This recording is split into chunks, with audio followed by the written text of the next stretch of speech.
5.5, Standard & Poor's annual credit rating. Mr. Neil Ward.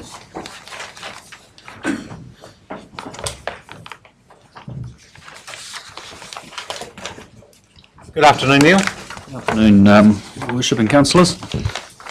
So this is an annual item that we bring up regarding our annual credit review for Standard & Poor's, and delighted to be able to present it to you in the fact that we've retained our AA credit rating again this year, which is basically the highest you can get at the moment in New Zealand. The New Zealand government's rating is AA+.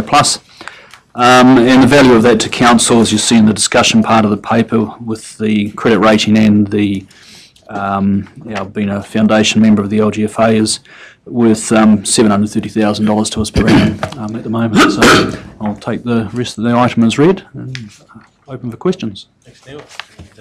Chairman. Councillor Boddy. Thanks, Neil.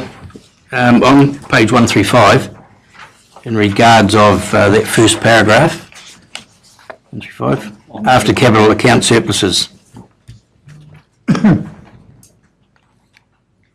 I think my numbering is probably slightly different to yours. Sorry, John. What's the page on the S&P report for? Is it 3-4? Could just explain part way down almost to the bottom. In fact, it's probably the last lot of sentences. We expect Taupo to spend between 16 million and 23 million on infrastructure, predominantly renewals, which is around 22% of total expenditure. This is significantly lower than 2010, when the capital expenditure was over 60%. Is there any concern within council of that low percentage of renewals? No, it's not just renewals. So what Standard & Poor's look at is both the new capital expenditure and your renewal program. If you go back into 2010, that's about when we were building the ETA. So we had quite a peak of expenditure around things like ETA, new wastewater treatment plants, new water treatment plants over the road over the last, from going backwards from now over a number of years. We've entered into a kind of a more of a realm at the moment where we've completed those large infrastructure projects. Council absolutely should be concerned that we continue to maintain our renewals programs going forward, and you're seeing that through our condition assessment programs coming through, so we're very acutely aware of what needs to be spent there.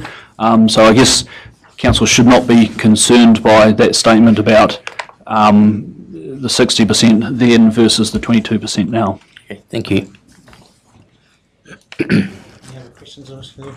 Ward? Well done, team, on achieving that status again. Obviously it takes a lot of interviews and a lot of conversations with Standard & Poor's, and so to retain that rating is excellent. So well done.